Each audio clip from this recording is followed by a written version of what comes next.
मेरे समाज के साथियों, दुनिया के लोगों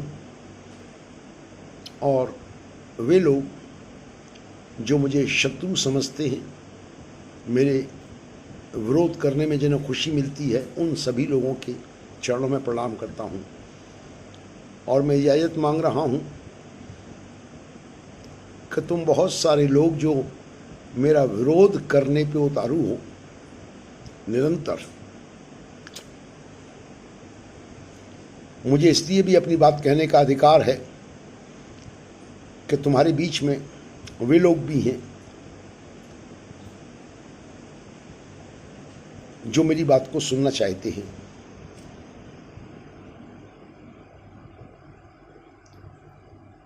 जीवन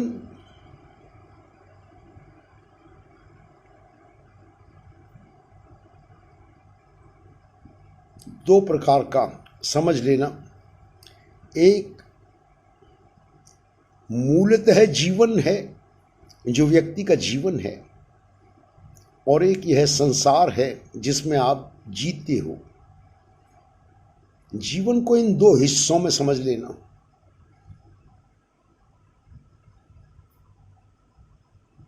जीवन तुम जी रहे हो, और ये जो व्यतीत हो रहा है संसार में,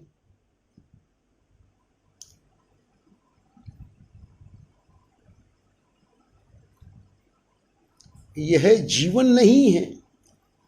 जीवन तुम्हारा इसमें से गुजर रहा है, मगर यह जीवन नहीं है। यह जो संसार है, यह व्यतीत हो रहा है। जो व्यतीत हो रहा है वो कल्पना का लोक है। वो एक स्वप्न है जिसमें से तुम्हारा जीवन व्यतीत हो जाता है। तुम स्वप्न में उलझे रह जाते हो, वहीं अपना जीवन तलाश करते हो, वहीं जीवन का निर्माण करते हो, वहीं अपने जीवन के लिए सहारे ढूंढते हो, वहीं अपने जीवन को स्थिर करना चाहते हो। तुम हिस्सा बन जाते हो इस संसार का, कल्पना के इस लोक का। जीवन के विषय में कभी जान नहीं पाते, और तुम समझते हो कि इस कल्पना लोक में लहलहाते हुए, झूमते हुए, नाचते हुए, गाते हुए, रोते हुए, कुर्लाते हुए तुमने जो व्यतीत कर दिया वह जीवन है। मेरे दोस्तों, वह कभी भी जीवन नहीं है। एक फिल्म गुजर गई तुम्हारी आंखों से, तुम दर्शक थे, पर्दे पे जो दृश्य चल रहे थे उनका हिस्सा बन गए, भूल गए अपने आप को। इसको मैं दूसरी तरह से स्पष्ट करूंगा। स्वप्न का हिस्सा बने हुए लोग जब तक जगा ना दिए जाएं या जाग ना जाएं, कभी नहीं समझ पाते कि वो स्वप्न से पृथक हैं।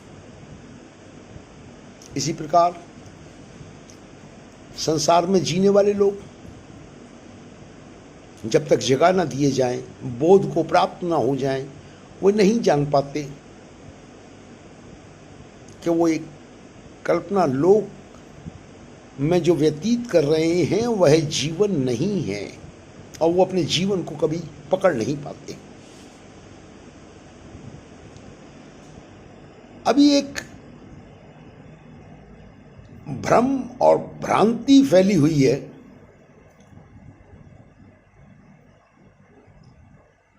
संत ने, सतगुरु ने एक झलक दिखाई।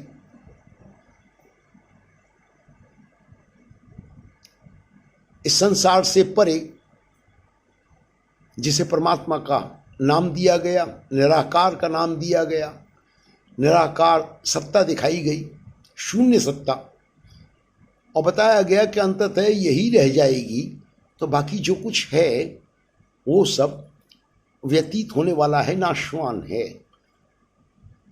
इस बात को बताया गया, इस बात को सुना गया, और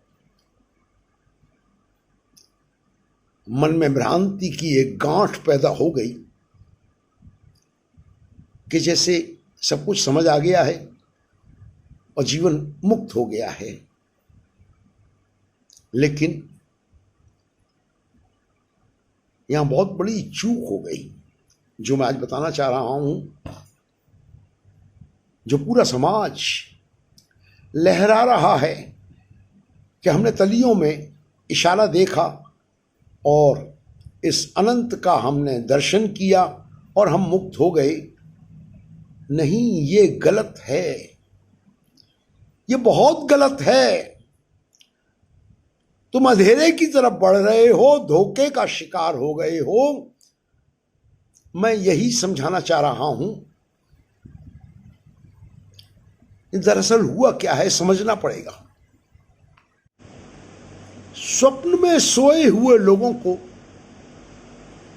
जागने के विषय में बात की गई, जागृति के विषय में बताया गया, और वो सोए हुए थे, स्वप्न में ही थे, उनको थमा दिया गया। एक भ्रांति उनको पैदा कर दी गई कि ये जो तुम सो रहे हो, सपनों में हो, ये स्वप्न है और इसमें से जागना है। उस जागने के विषय में बहुत चर्चा कर दी गई, भाषण दे दिए गए, ग्रंथों से उठा उठा करके, पुरातन जागे हुए लोगों के वचनों को सुना सुना करके ये भ्रम पैदा कर दिया गया स्वप्न में सोए हुए लोगों को कि तुम जाग गए हो। वो सो रहे हैं और इस भ्रम का शिकार हो गए कि वो जाग गए हैं। साधु संत जब एक अभियान शुरू करता है लोगों को जगाने का, किसी इशारे से करता है, वो तलियों में दिखाया गया परमात्मा वह इशारा था कि यहां तुम यात्रा शुरू करो। वो एक तरीके से किसी यूनिवर्सिटी में, किसी संस्था में प्रवेश का वो प्रवेश पत्र था जिसे एडमिशन कार्ड कहते हैं। मगर एडमिशन कार्ड हाथ में लेते ही बच्चों ने शोर मचा दिया। यूनिवर्सिटी में एडमिशन लिया, एडमिशन कार्ड मिला और भीड़ चिल्लाते हुए, शोर मचाते हुए निकल पड़ी कि हमें तो डिग्री मिल गई। मानता हूं कि वो उस यूनिवर्सिटी का अंग बन गए थे क्योंकि गुरु ने घोषणा कर दी थी कि वो ज्ञान का और बोध का एक अभियान लेकर के संसार में उतरा है, और जो जो गुरु से जुड़ेगा, याद रखना जी मेरे शब्दों को, जो गुरु से जुड़ेगा वो इस यात्रा में आगे बढ़ करके उस डिग्री तक पहुंच जाएगा जहां उसे बोध हो जाएगा, वो जाग जाएगा। तो वो एक यात्रा की शुरुआत थी। मगर दुर्भाग्य से एडमिशन कार्ड हाथ में मिला और शोर मचा दिया बच्चों ने कि हम डिग्री पा गए हैं, हम ज्ञानवान हो गए हैं, हम ब्रह्मज्ञानी हो गए। ये शोर पैदा हो गया और कुछ लोगों को जो गुरु के साथ में रिश्तेदार थे, अधिकारी थे, व्यवस्थापक थे, उनको मजा आने लगा क्योंकि महफिलें इकट्ठी हो रही थी, शोर शराबा हो रहा था, दौलत इकट्ठी हो रही थी, अंधी दौलत इकट्ठी हो रही थी, भोग विलास के साधन इकट्ठे होने लग गए थे, स्टेज पे भाषण दिए जा रहे थे, जय जयकार हो रही थी। उन्हें मजा आने लगा तो उनमें से किसी ने भी एडमिशन कार्ड लेने वाले विद्यार्थियों को ये समझाने की कोशिश नहीं की कि जिस यूनिवर्सिटी में तुमने दाखिला लिया है यहाँ कुछ पढ़ाई है, अनुभवों से गुजरने के लिए यात्रा है, गुरु के शब्दों को समझ करके जीवन में उतारने का एक मार्ग है जिससे गुजरोगे तो तुम उस डिग्री तक पहुंच सकते हो, उस अवस्था तक पहुंच सकते हो। बजाय ये बताने के इन लोगों ने इतनी बेहूदी बात की, ऐसा बेहूदा प्रचार किया कि लो तुम ब्रह्मज्ञानी हो गए, अब तुम मुक्त हो गए। ये जो कहा गया तुम मुक्त हो गए, ये ज्ञान का अमृत बनने की जगह जहर बन गया, ये तुम्हारा अहंकार बन गया, ये बाधा बन गई। जो थोड़ा बहुत समझ सकते थे, आगे बढ़ सकते थे, उसके रास्ते में ये पत्थर आ गया, रुकावट बन गई, तुम्हारी यात्रा ही खत्म हो गई। क्षमा करना, बड़ी पीड़ा के साथ ये बात कहनी पड़ रही है। अधिकांश समाज इस साजिश का शिकार हो गया।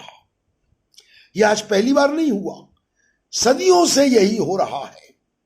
साधु ने जब जब तुम्हें ज्ञान के मार्ग पर चलाने की कोशिश की, उसने इशारा किया, तुम्हें यात्रा करनी थी, तुम्हें अनुभवों से गुजरना था, तुम्हें वो शिक्षा का पूरा मार्ग तय करना था।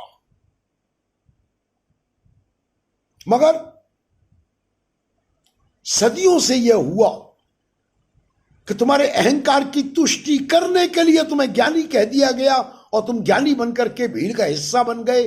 शोर शराबा और एक नया अंधविश्वास, नए नए अंधविश्वास गढ़ लिए तुमने, परमात्मा के नए नए नाम दे दिए, भक्ति के नए नए नाम दे दिए, नए नए तौर तरीके, नाचना गाना ठुमके लगाना, ये सब कुछ पैदा हो गया और तुम मार्ग से भटक गए।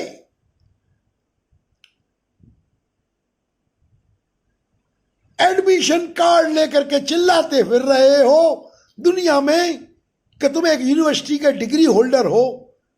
तुम्हें तो अभी पहली कुछ जो कक्षाएं हैं, तुम्हें वो ज्ञान भी नहीं हुआ जो मैं आगे स्पष्ट करूंगा। आशा है आज मेरी बात को ध्यान से सुनोगे। यात्रा करने की बजाय तुम भीड़ का हिस्सा बन गए, शोर शराबा करने वाले। यह दुर्भाग्यजनक साजिश हुई और यह इसलिए हुई कि कुछ लोगों को जो गुरु नहीं थे, गुरु के साथ में थे। अब गुरु के साथ कोई भी हो सकता है, गुरु के साथ सांसारिक रिश्तेदार जुड़े होते हैं, व्यवस्थापक होते हैं, ये जो भीड़ आती है उसको संभालने वाले लोग होते हैं, और वो अपने मतलब के लिए, माल दौलत इकट्ठे करने के लिए, जय जयकारे इकट्ठे करने के लिए तुम्हें यात्रा की तरफ नहीं धकेलते, बल्कि तुम्हारे यात्रा के मार्ग में रुकावट पैदा कर देते हैं और ये अहंकार तुम्हें दे देते हैं कि तुम तो ज्ञानी हो गए। अब मैं इसको आगे स्पष्ट करूंगा। गुरु जब प्रकट होता है, वो जागा हुआ, बोध को प्राप्त हुआ व्यक्ति होता है।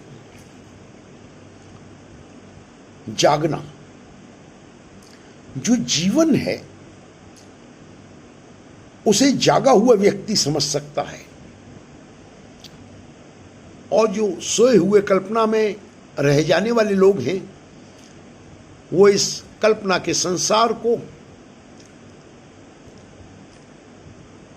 ये जो व्यतीत हो रहा है, लगातार बीत रहा है, इसी का हिस्सा बने हुए समझते हैं कि वो जीवन जी रहे हैं, जाग नहीं पाते। तो इस चंचल माया का हिस्सा बन के, जहाँ चंचलता है, स्थिरता नहीं है, वो उसी में डगमगाते हुए, सहारे ढूंढते हुए पूरा जीवन बिता देते हैं और जीवन के प्रति जाग नहीं पाते हैं। तो जो जाग जाता है उसको साधु कहते हैं, ब्रह्मवेत्ता। सदगुरु के रूप में वही प्रकट होता है और एक छोर पकड़ाता है। जब वो दयालु हो जाता है कि नहीं, संसार में और भी कुछ लोगों को जगाएगा, तो वो उन्हें ज्ञान के मार्ग का एक छोर पकड़ाता है। ये मैं जो बार बार कह रहा हूँ, छोर पकड़ाता है, वो तुम्हारा ये इशारा भी हो सकता है, तलियों का इशारा। सावधान रहना, यह यात्रा का आरंभ होता है। जो लोग तुम्हें, और वे लोग कौन से हैं वो भी स्पष्ट कर दूं। इस इशारे के द्वारा तुम्हें इस विराट को दिखाया जाता है कि इस विराट को समझ लो, समस्त ब्रह्मांड, ये सारा कल्पना लोक और कल्पना का संसार इसके अंदर ही है। तो ये जो विराट है उसकी एक झलक दिखाई जाती है, लेकिन आश्चर्यजनक रूप से विराट की झलक दिखाने वाले, क्या उन्होंने आपको आपके मूल बीज का अनुसंधान करने की प्रेरणा दी है? विराट की झलक दिखा देते हैं, कभी बीज की तरफ भी मोड़ा है?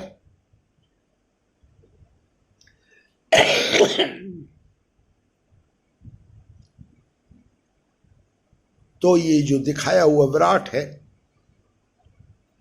बीज को ना जानने के कारण, बीज जीवन के मूल को ना जानने के कारण ये दिखाया हुआ विराट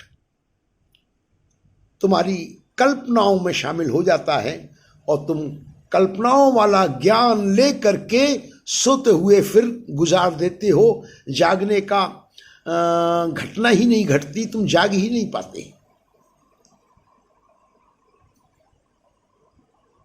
तुम समझ रहे हो ना, जब तक तुम जागोगे नहीं,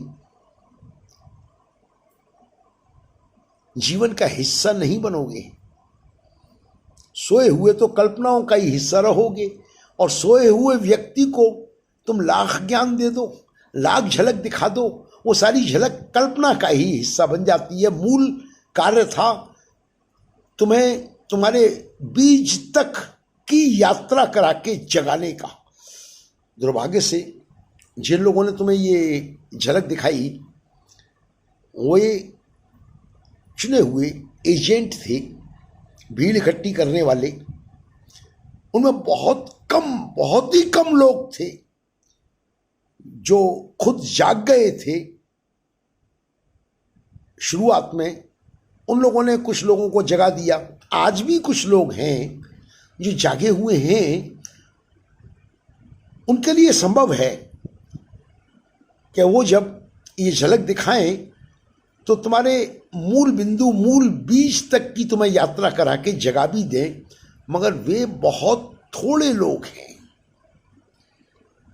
बहुत ज़्यादा भीड़ उन लोगों की है जो खुद, जिन्होंने मूल की यात्रा नहीं की, बीज तक नहीं पहुंचे, तलियों की झलक दिखा करके तुम्हें कल्पनाओं वाला परमात्मा पकड़ा दिया और तुम उसी के साथ झूम रहे हो, नाच रहे हो, गा रहे हो, एडमिशन कार्ड लेकर के शोर मचाए जा रहे हो कि तुम ज्ञानवान हो गए। मेरे दोस्तों, इस भ्रांति से बाहर निकलो, वरना ये जीवन नष्ट हो जाएगा। और जब मैं ये बातें कहता हूँ तो मेरा विरोध होता है। यह कोई नई बात नहीं है। सदियों से जो लोग जागे हैं और जिन्होंने जागने की बात की है, उनका विरोध ही हुआ है। उन्हें कुचला गया है, पत्थर मारे गए हैं, कई बार मौत के घाट पे उतारा गया है। ये कोई आज नई बात नहीं है। तो आज मैंने दो बातें स्पष्ट कही हैं। दिखाए हुए ज्ञान को मंजिल न समझ लेना, ये यात्रा का आरंभ है। ये लगभग इस तरह से है कि तुम्हें कोई नक्शा बता दिया गया, कहीं पहुंचना है तुम्हें, और तुम नक्शे को लेकर ही झूम रहे हो कि पहुंच गए। ये बात तो समझदार हो समझ जाओगे। आश्चर्यजनक रूप से जब तुम एक झलक देखने के बाद इस यात्रा में शामिल हो जाते हो, तुम यात्रा की तरफ बढ़ जाते हो, तो तुम अपने मुंह से कभी भी ये बोल नहीं पाते कि तुम ब्रह्मज्ञानी हो गए हो, तुम्हें ज्ञान हो गया है। ये तुम बोल ही नहीं पाते, क्योंकि जिसने इस अनंत की यात्रा को आरंभ कर दिया, वो कितना भी आगे बढ़ जाए, किसी भी हद तक चला जाए, उसे हमेशा एक एहसास रहेगा कि उसे अभी कुछ भी नहीं मालूम है। जानने को अनंत ज्ञान है, और जो उसने पाया है क्षुद्र सांसों के जरिए, क्षुद्र पलों के जरिए जो कुछ उसने पाया है वो बहुत थोड़ा है। मैंने बहुत पहले एक विचार रखा था कि वे लोग जो स्टेज पे खड़े होकर दावा करते हैं कि उन्हें पूर्ण परमात्मा मिल गया, पूर्ण सदगुरु मिल गया, पूर्ण की बातें करते हैं, ये भी पूरा वो भी पूरा, पूरे का पूरा, बहुत भाषण झाड़ते हैं, वे सिर्फ कोरे भाषण होते हैं। पूरे को जानने का दावा करने वाला आज तक, इस सृष्टि के आरंभ से लेके आज तक एक भी व्यक्ति नहीं हुआ, पैगंबर, पीर पैगंबर समेत बात कर रहा हूं। हम क्षुद्र व्यक्ति जो हैं वो ज्यादा दावे करते हैं, लेकिन जिन्होंने यात्रा की है वो कभी भी दावा नहीं कर पाए कि वो पूर्ण जान सके हैं। मैंने इसीलिए एक बार एक कहानी लिखी थी, उस कहानी का शीर्षक रखा था अपूर्ण सत्य। दुर्भाग्य से मेरे साथियों ने उसको एडिट करके एक तर्क रखा कि सत्य तो अपूर्ण होता ही नहीं है, पूर्ण होता है। उन्होंने उसका हेडिंग बदल के पूर्ण सत्य लिख दिया, जिससे मुझे बड़ी पीड़ा हुई। कई ये लोग ये भी नहीं समझते, दावे करते हैं पूर्ण सत्य पूर्ण सत्य। अरे तुम क्षुद्र व्यक्ति कहां जान पाओगे पूर्ण सत्य को? तुम यात्रा कर सकते हो, आगे बढ़ सकते हो, मान लिया। तुम कभी भी दावा नहीं कर सकते कि तुम पूर्ण को जान गए, क्योंकि ये अनंत है। तो दूसरी बात समझ लेना कि ज्ञान का जब भी दावा किया जाए, जो भी दावा कर रहा है वो तुम्हारा भयानक शत्रु है, उससे दूरी बना लेना। जो भी तुम्हें यह दावा कर रहा है कि तुम ब्रह्मज्ञानी हो गए, या जो ये कहता है कि वो ब्रह्मज्ञानी हो गया, उससे बहुत दूरी बना लेना। उसका दर्शन करना भी पाप है, भटक जाओगे। क्योंकि इस यात्रा में जो चल देता है वो क्षुद्र सा ज्ञानी भी नहीं होता, वो सिर्फ साधक होता है, वो सिर्फ विद्यार्थी होता है। जिस परम ज्ञान की बात कर रहे हो वह अनंत है। वहां कोई भी मुकाम ऐसा नहीं जहां तुम ठहर सको, विश्राम कर सको और कह सको कि तुमने पा लिया। अब मैं इसके बाद अगले चरण पे आऊंगा। बहुत भ्रांतियां हैं परमात्मा के विषय में। बरगलाया जा रहा है कि तुम्हें परमात्मा मिल गया। परमात्मा तुम्हें ऐसे पकड़ाते हैं जैसे कोई दुकान से पैक्ड मटेरियल पकड़ा दिया, पैकिंग वाला परमात्मा पकड़ा दिया कि ये रख लो जेब में। या जैसे तुम्हारे खाते में जमा कर देते हैं कि ये परमात्मा तुम्हारे खाते में, अब सिमरन करना और ये तुम्हारा संगी साथी, तुम्हारा यारवास बन गया, तुम्हारी मनोकामनाएं पूरी करेगा और इसके साथ खेलो। तुम झूमते हो, आत्मसम्मोहन का शिकार हो जाते हो। यह तो बहुत आसान है। तुम एकांत में बैठो, मैं तुम्हें ऐसे बड़े मंत्र बता दूंगा, ऐसे बड़े मंत्र बता दूंगा जहां तुम एकाकी हो जाओगे, एकांत में चले जाओगे, तुम भी सम्मोहित हो जाओगे और समझने लगोगे कि कुछ मजा आ रहा है, मजा आ रहा है। मैंने जानबूझ करके ये शब्द इस्तेमाल किया। जिसे तुम आनंद कहते हो, कई बार वो सिर्फ मजा होता है, वह सिर्फ कुछ पल का मुक्ति का आभास होता है, जरा सा, जैसे कुछ बंधनों से छूट गए हो, लेकिन तुम नहीं छूट पाते। जो पराबंधन है उनसे नहीं छूट पाते। कुछ बंधनों से मुक्ति मिल जाती है, थोड़ी देर को सांस आ जाती है और तुम कहते हो तुम्हें मिल गया। तुम इस भ्रम के शिकार हो जाते हो कि तुम्हें तो बहुत बड़ा ज्ञान मिल गया, तुम बहुत बड़े ज्ञानी हो गए। ऐसा नहीं है। यहां मैं स्पष्ट रूप से कहूं, आदिकाल से कभी कोई व्यक्ति नहीं हुआ जो ये दावा कर सके कि जीवन के काल में वो कह सके कि उसने अपने को पूरी तरह मुक्त कर लिया है।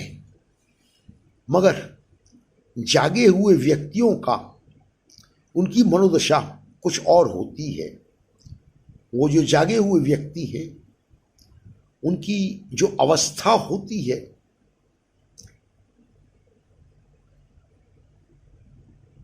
वो बिल्कुल अलग होती है।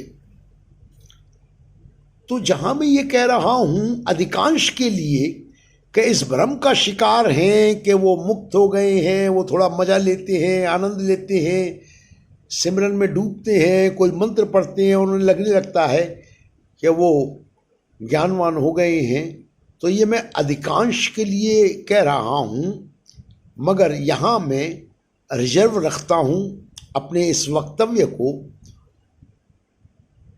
बहुत थोड़े होते हैं जो पूरी तरह जाग जाते हैं, क्योंकि आगे जगाने का कार्य करने का जो साहस करते हैं ये वही लोग होते हैं। और जो लगभग पूरी तरह जाग जाते हैं, फिर मैं दोहरा दूं, दावे वो भी नहीं करते कि वो संपूर्ण को जान चुके हैं। ये दावा तो वो भी नहीं करते। वो अपनी मुक्ति के विषय में तो आश्वस्त होते हैं कि वो बंधनों से छूट गए, क्योंकि उन्होंने परिश्रम किया होता है, उन्होंने यात्रा की होती है, अनुभवों से गुजर के निकले होते हैं। तो वो एक हद तक ये तो कह देते हैं कि वो सांसारिक बंधनों से मुक्ति पा चुके हैं, ये एहसास तो उन्हें हो जाता है। पर दावे तो वो भी नहीं करते। वो कभी भी दावा नहीं करेगा, क्योंकि कबीर का वाक्य तुम्हें याद होगा, मैं बोरा सब खलक सयानी। ज्ञान के मार्ग पे जो थोड़ा भी आगे चला जाएगा, वो धीरे धीरे अपने को बहुत अज्ञानी महसूस करने लगेगा। ये वो मार्ग है, इस पे जितना आगे बढ़ेगा वो उतना अपने आप को अल्प ज्ञानी समझेगा, और आगे बढ़ जाएगा और अल्प ज्ञानी हो जाएगा, क्योंकि वो ज्ञान को इकट्ठा तो कर ही नहीं रहा, वो सिर्फ अपने अज्ञान को फेंक रहा है, वो सिर्फ अपने अज्ञान से छुटकारा पा रहा है, इसलिए वो निरंतर अल्प होता जा रहा है। जो दावे करते हैं कि उन्हें कुछ मिल गया, वो इकट्ठा कर रहे हैं। इकट्ठा करने वाले इस मार्ग के राही नहीं हैं। उम्मीद है समझ रहे होगे मैं क्या कह रहा हूं। ज्ञान के इस मार्ग पे जो आगे बढ़ेगा, उसे कुछ मिल गया, वो ये दावा कर ही नहीं सकता। हाँ, अगर कोई कह रहा है कि मैं इस मार्ग पे आगे बढ़ा मगर खो गया, मेरा तो ये भी खो गया, वो भी खो गया, और आगे बढ़ा, कहता और खो गया, और आगे बढ़ेगा, कहेगा सब कुछ खो गया, अब तो कुछ ना बचा, उसको तुम राही कह सकते हो। वो जागा हुआ हो सकता है कि जाग जाए, लेकिन दावा वह भी नहीं कर सकता कि उसे कुछ मिल गया है। ज्ञान का मार्ग ही ऐसा है कि जब जब तुम्हें कहा जाए कि तुम्हें ज्ञान मिल गया, ज्ञान ले लिया, ज्ञान दे दिया, समझ जाना कि तुम धोखे का शिकार हो रहे हो। यह गुरु का मार्ग नहीं है। गुरु के साथ बहुत खेल हो जाते हैं। गुरु प्रकट होता है, जिन लोगों के बीच में प्रकट होता है वे लोग मजबूर कर देते हैं गुरु को, घेर लेते हैं गुरु को चारों तरफ से। कहा गया है दीपक तले अंधेरा, कीचड़ में कमल खिलता है, तुमने सुना होगा। और फिर भी तुम कीचड़ को माथे लगा लेते हो, कमल को कुचल देते हो और कीचड़ की जय जयकार करते हो। यह भी सदियों से होता आया है। तो मैं बात कर रहा था, झलक देखने के बाद इस मार्ग पे आगे चलने वालों या ऐसी जिज्ञासा रखने वालों कि तुम इस मार्ग पे आगे बढ़ना चाहते हो, ये समझ दिमाग से निकाल देना कि तुम ज्ञानी हो गए हो। क्योंकि ये जो एडमिशन कार्ड मिलता है, इसकी पहली शर्त होती है कि तुम्हारा तन मन धन तीनों को तुमसे छीना जाता है। अभी एडमिशन कार्ड लेने के बाद अभी तो शुरुआत भी नहीं हुई, ना तुमने तन दिया, ना मन दिया, ना धन दिया, छीना ही नहीं तुमसे कुछ, और तुमने शोर मचा दिया कि तुम्हें मिल गया, तो कुछ नहीं मिला। तो इस मार्ग पे चलने वालों ये समझ लेना कि ये रास्ता खोने का है, पाने का है ही नहीं। इसलिए मेरा हाथ जोड़ के निवेदन है, मेरा उनसे कोई युद्ध नहीं, जो इस ज्ञान के मार्ग को पाने का मार्ग समझते हैं वो मुझे क्षमा करें, मैं उनके किसी काम का नहीं। पाओ, कृपा बरसाओ, पर्चियां कटाओ, इकट्ठा करो, रहमत इकट्ठी करो। जिसे तुम रहमत कहते हो तुम जहर इकट्ठा कर रहे हो। तुम्हें जो मिल गया था तुम्हें उसी से पार होना है, तुम तो और इकट्ठा करने में लग गए, पाने में लग गए और कहते हो अपने आप को ज्ञानवान। तो मेरा आप लोगों से कोई विरोध नहीं, आप अपना जियो, आप ठुमके लगाओ, नाचो, झूमो, गाओ, ऐसे लोगों को गुरु बना लो जो तुम पे कृपा कर रहे हैं, सब कुछ रहमत कर रहे हैं, और ऐसे लोगों को भी बना लो जो स्टेज से ये कहते हैं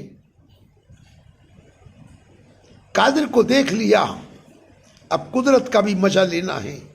ये शब्द आए हैं स्टेज से, कादिर को देख लिया, कुदरत को एंजॉय करना है।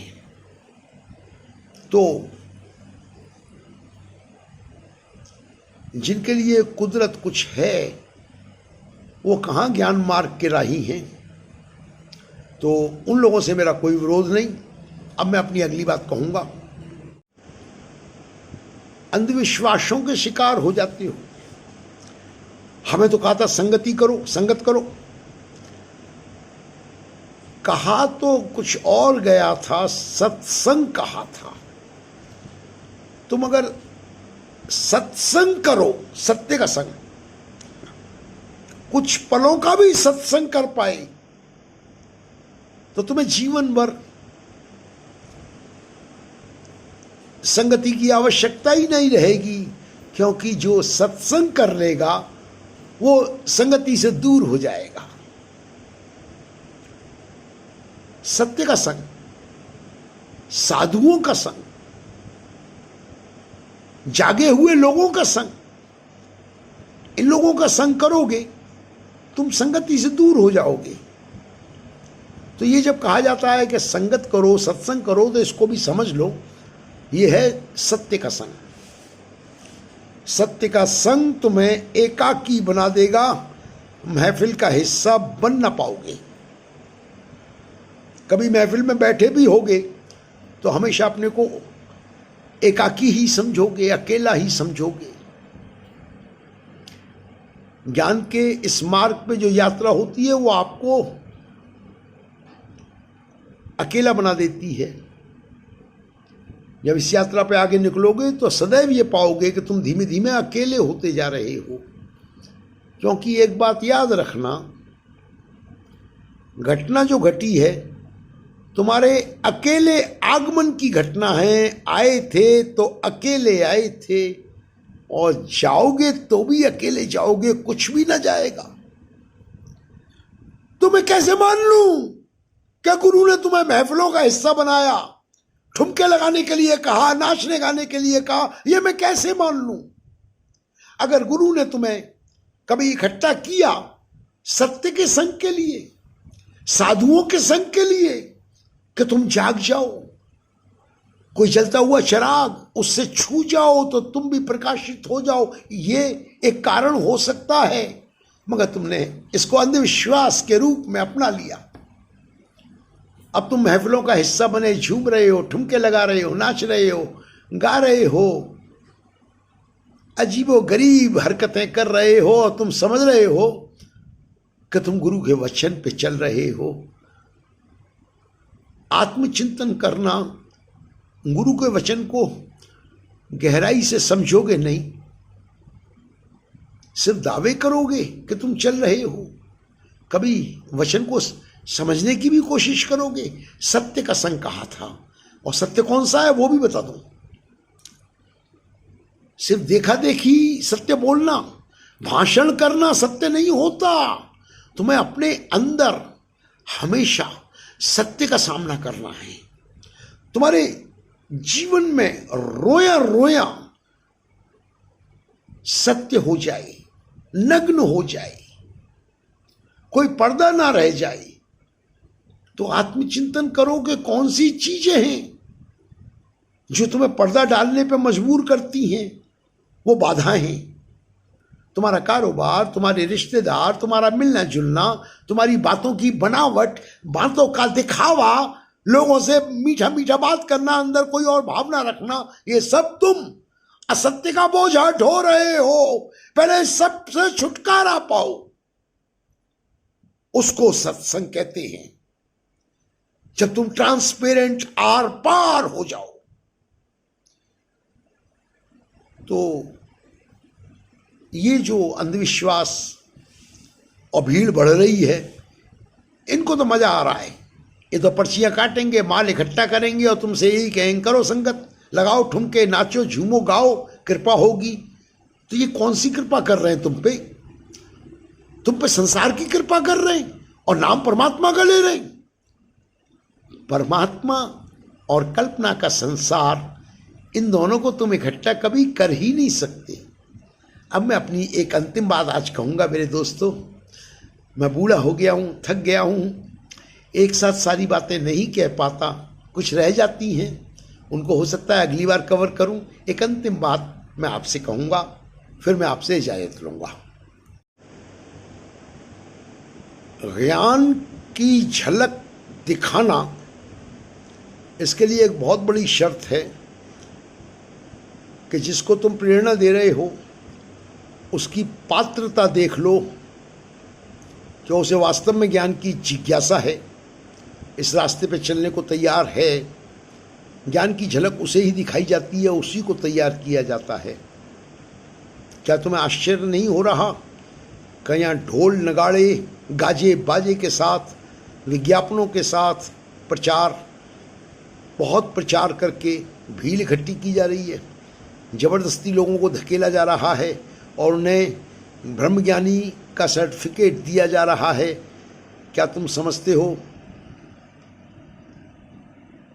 कि इतनी बड़ी भीड़ को ये ब्रह्मज्ञान कोई जादू है, कोई मंत्र है कि अचानक तुम उन सबको ब्रह्मज्ञानी बना दोगे? ये बड़ा गलत काम हो रहा है। शुरू से हमने देखा कि गुरु का भी आदेश था कि जिसको ज्ञान चाहिए पहले उसे कुछ समय तक सत्संग कराओ, सेवा कराओ। पुरातन काल में हुआ करता था, लोग तप करते थे, सेवा करते थे, सत्संग करते थे। जब प्यास भड़क जाती थी तब ज्ञान के मार्ग पे आगे बढ़ा करते थे, क्योंकि जब तक ये बोध ना हो कि यह संसार असत्य है, इस संसार से जो रुचि है, जो हमारा लगाव है, जो हमारी इससे आसक्ति है, जब तक वो टूटती नहीं है तो इस मार्ग पे आगे बढ़ने का कोई उपाय हो ही नहीं पाता। हम सिर्फ अहंकार के शिकार हो जाते हैं कि हमें परमात्मा मिल गया है। संसार और परमात्मा को तुम मिला करके जो ये आगे प्रचार कर रहे हो, ये समाज को बहुत बड़ा धोखा दे रहे हो। इसके पीछे मकसद कुछ नहीं है, तुम्हारा सिर्फ दौलत और संसार इकट्ठा करना मकसद है। भवन बनाओगे, ज़मीनें खरीदोगे, आखिरकार तुम्हारी जो नीयत है सामने आ ही जाती है कि तुम्हें ज़मीनें खरीदनी है, भवन बनाने हैं। परमार्थ के काम से तुम्हें सिर्फ बातें, भाषण हैं। परमार्थ का कोई काम तुम्हें ऐसा नहीं करना जिसमें तुम्हें अपनी जेब से खर्च करके, कुछ त्याग करके परमार्थ करना हो। ऐसा परमार्थ तुम जानते ही नहीं। तुम ब्लड डोनेशन कैंप लगा दोगे क्योंकि सरकार उसका सारा खर्चा देती है, अखबारों में नाम तुम्हारा छप जाता है। तुम इस प्रकार की हरकतें करोगे जहाँ तुम पैसा ही इकट्ठा कर सको, तो इसे परमार्थ नहीं कहते। परमार्थ के विषय में भी एक बात अभी आज मैं बोलूँगा, और वो ये है, जो परमात्मा से प्यार करता है, परमात्मा के रास्ते पे चल निकलता है, वो ये जानता है दीन दुखी और मोहताज लोग, बीमार लोग, वंचित लोग, जिनको सामाजिक अन्याय ने वंचित बना दिया है, समाज में लुटेरों ने, भेड़ियों ने जिनका धन मन छीन करके उनको वंचित की श्रेणी में खड़ा कर दिया है। बहुत लुटेरे हैं समाज में जो समाज का शोषण करते हैं और एक बहुत बड़ा समुदाय गरीब हो जाता है, बीमार हो जाता है, कमजोर हो जाता है और वो इतना बड़ा समुदाय दिन रात पीड़ा में गुजारता है। तो वो पीड़ा कहां जाती है? तुम ज्ञान का दावा करने वाले लोग नहीं जानते कि वो सारी पीड़ा परमात्मा में ही प्रवेश करती है। पीड़ा समाती कहां है आखिर?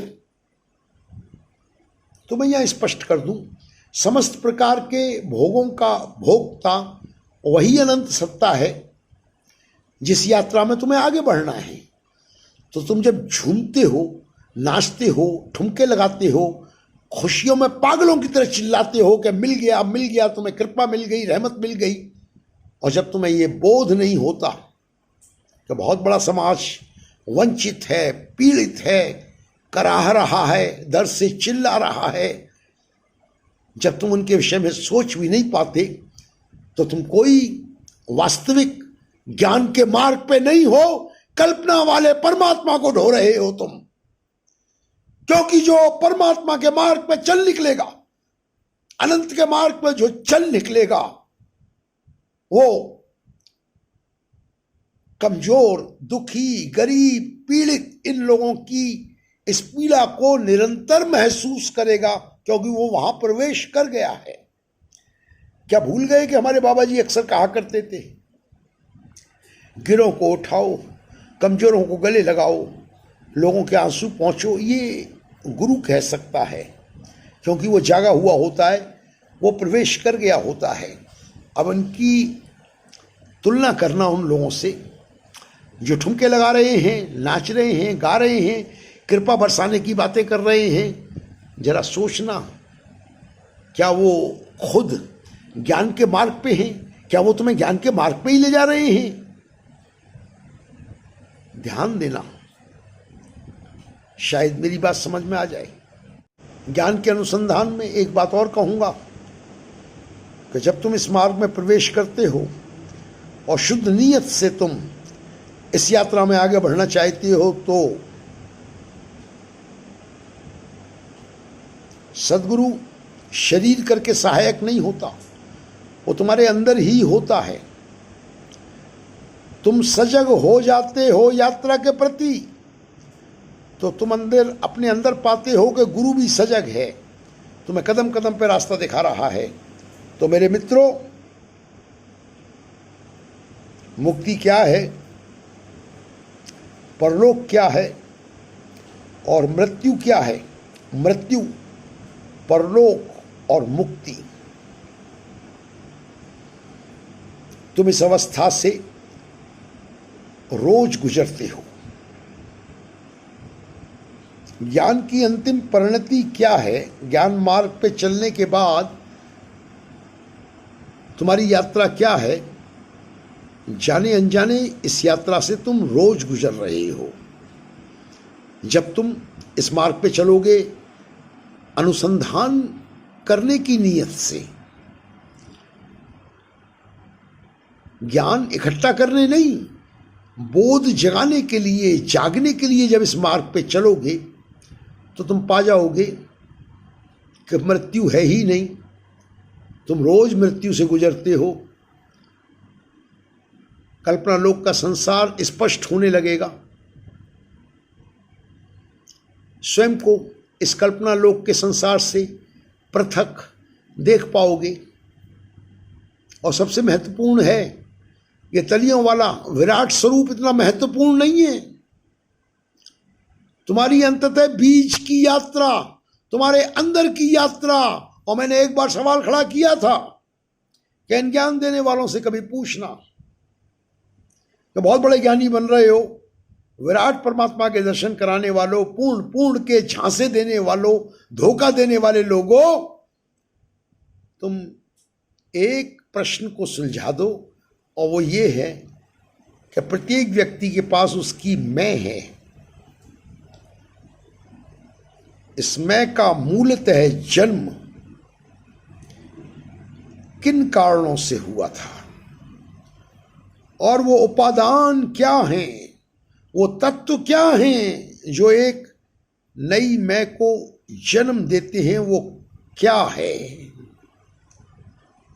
मूल की यात्रा करने की दिशा में अनुसंधान की नीयत से आगे बढ़ोगे तो तुम्हें तुम तक पहले पहुंचना होगा, तब ही तुम इस विराट में प्रवेश कर पाओगे।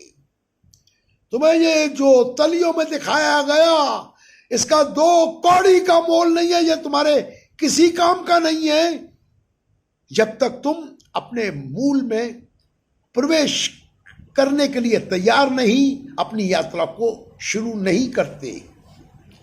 तो ढूंढना कि समाज में अगर मिल जाए तुम्हें, तुम्हारी प्यास अगर होगी तो मिल जाएगा।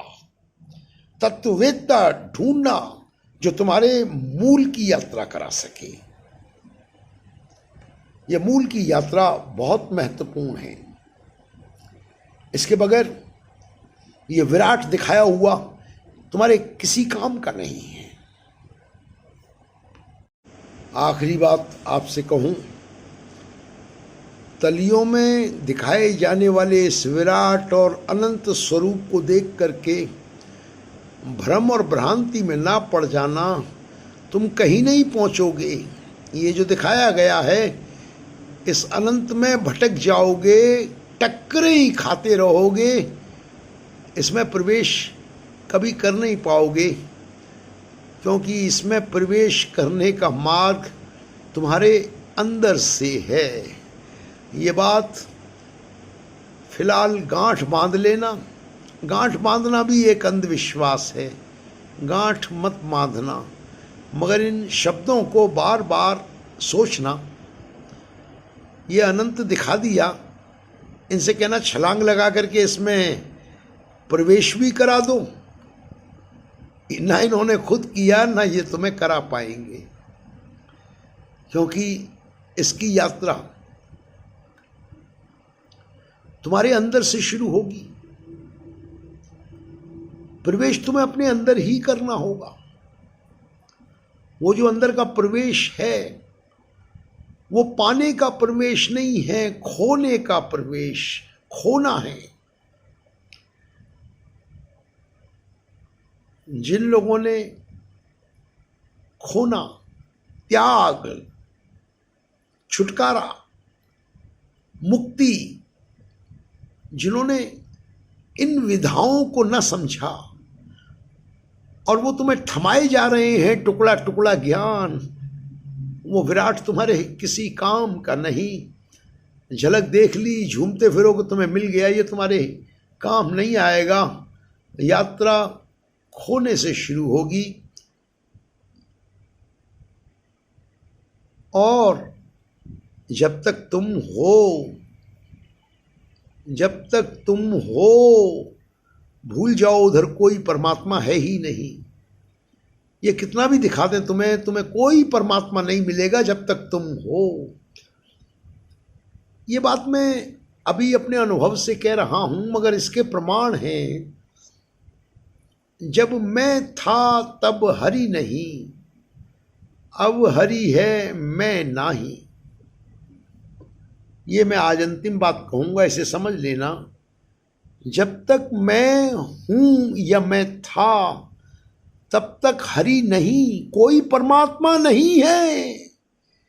ये सारे ये तलियों के झांसे, ज्ञान दिखाना, ये 9 द्वारे के दर्शन, ये सब धोखा है। जब मैं था तब हरि नहीं, अब हरि है मैं नहीं। जब मैं नहीं होगा तो सिर्फ हरि होगा। दो हो ही नहीं सकते, इसको समझ लो। जब तक ये द्वैत है तुम्हें कोई ज्ञान नहीं हो रहा। गुरु झलक जब दिखाता है तुम्हारी मैं को विलीन करता है और तुम्हें वहां पहुंचा देता है। और जब वहां पहुंच जाते हो तुम्हें किसी परमात्मा की जरूरत है ही नहीं। बकवास कर रखी है, धोखा दिया जा रहा है। इबादत करो, परमात्मा को खुश करो, ये सब बकवास है। एक ही काम बता रहा हूं मैं, जब मैं था तब हरि नहीं, अब हरि है मैं नहीं। यात्रा मैं के ना होने की है। ढूंढो ढूंढो मेरे बाबा जी ने जो बीज बिखेरे हैं, ढूंढो। कोई रह गया हो, पूरी चेष्टा के साथ ढूंढो, पूरे प्रयास से, पूरी अरदास के साथ ढूंढो। तुम अपनी ऊर्जा को सघन कर दो, तुम अपनी ऊर्जा को प्रबल कर दो कि तुम्हें चाहिए, तुम्हें मिल जाएगा। कोई ना कोई मिल जाएगा जो तुम्हें रास्ता दिखा देगा। इतना आसान नहीं है ब्रह्म ज्ञान का मार्ग जितना बड़ा तमाशा बनाया जा रहा है। ये तुम्हारी जेबें काटने का और लूट मार करने का, दौलत इकट्ठी करने का सारा धंधा हो रहा है। मेरे मित्रों, मैं अब उम्र के आखिरी दौर में हूं। मैंने बहुत सारे सवाल उठाए थे, भ्रष्टाचार के सवाल उठाए थे, झूठ के, छल के, कपट के। ये सब मैंने तुम्हारे सामने इसलिए उठाए थे कि तुम जाग जाओ, चेतन हो जाओ, ताकि गुरु के बताई उस झलक से अपनी यात्रा आरंभ कर सको। मेरा इसके अलावा कोई प्रयोजन नहीं था। ना मुझे तुम्हारी जय जयकार चाहिए, ना मुझे कोई धन, ना कोई सत्ता, मुझे कुछ नहीं चाहिए। मेरे को परमात्मा ने जो दिया है वही सब कुछ है। उसी को नहीं ढोना चाहता मैं, उस सब से भी मुक्ति पा रहा हूँ धीमे धीमे। तो इन लोगों से सावधान रहना जिनको चाहिए। ये तुम्हारी यात्रा से तुम्हें भटका रहे हैं। आज इतना ही। हो सकता है कि आपके कुछ संशयों को दूर करने में मैं सफल हुआ हूँ। आपको कोई संशय हो, आप संपर्क कर सकते हैं। मेरा मात्र एक ही प्रयोजन होगा कि आप यात्रा का आरंभ करिए। अपने को ज्ञानी समझ करके पत्थर मत ढोइए, अहंकार मत ढोइए। जीवन गुजर जाएगा, नाश हो जाएगा। तुम जाग नहीं पाओगे, जाग नहीं पाओगे तो बोध नहीं होगा, और बोध नहीं होगा तो वो आनंद तुम जीवन मुक्ति का जीवन के रहते नहीं ले पाओगे। और मृत्यु के बाद किन अवस्थाओं में जाना पड़ेगा उसके विषय में मैं कुछ बोलूँगा नहीं, क्योंकि मुझे भाषण करना नहीं आता। लेकिन वो परवश अवस्था होती है, वो तुम्हारे वश से बाहर है। अपने स्वभाव और अपने संस्कारों के द्वारा तुम्हें आगे किस यात्रा में जाना पड़ेगा वो मैं भी कुछ उस विषय में ज़्यादा नहीं बोलूँगा। ये पक्का है कि तुम्हारा यात्रा करना और जाग जाना लाभदायक है। तुम्हारा नियंत्रण तुम्हारे हाथों में आ जाएगा। वहाँ तुम्हें किसी दूसरे परमात्मा की ज़रूरत नहीं है, क्योंकि जहाँ तुम्हें पहुँचना है वो तुम ही हो। वो दूसरा कोई नहीं है जो तुम्हें मिलेगा। तुमको तुम्हारे अंदर तुम्हारी यात्रा करनी है। और जब तुम नहीं रहोगे, मूल में जाकर के जो अंतिम छेदन कर लोगे, जो अंतिम द्वार को अपनी मैं के अंदर से पार करोगे, तो तुम पाओगे कि फिर तुम नहीं हो और सिर्फ वही है। वहाँ फिर भाषण नहीं दे पाओगे, चर्चाएं नहीं कर पाओगे। स्वागत है आपका, यात्राएं शुरू करो। बोल सद्गुरु बाबा हरदेव सिंह महाराज की जय।